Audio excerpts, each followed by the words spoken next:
You've probably heard a lot about tariffs lately. President-elect Donald Trump is threatening to impose 25% tariffs on Canadian goods when he gets into office January 20th. We don't need their cars. You know, they make 20% of our cars. We don't need that. I'd rather make them in Detroit. We don't need the cars. We don't need their lumber.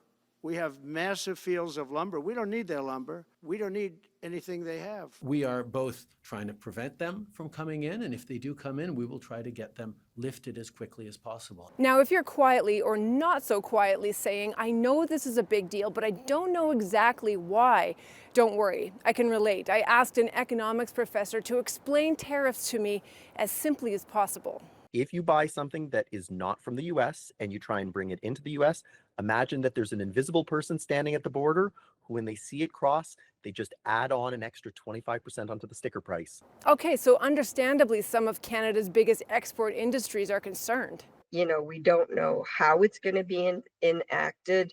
We don't know on what products. There's a wide range of potential scenarios here in terms of no tariffs or high tariffs or incremental tariffs. So just a lot of uncertainty for sure. But it's not just big industries that will feel the impact of tariffs. We're thinking, you know, freighters full of steel and lumber and grain and beef. Those seem to be the top things people are talking about.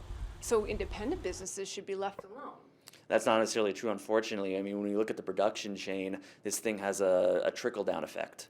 It raises the cost way earlier in the production line, and that, at the end result is you end up paying more for that T-shirt or whatever it is you're buying. The CFIB says this moment provides an opportunity. They've been pushing for less trade barriers in our own country even before all this talk of potential U.S. tariffs. One example of this kind of barrier is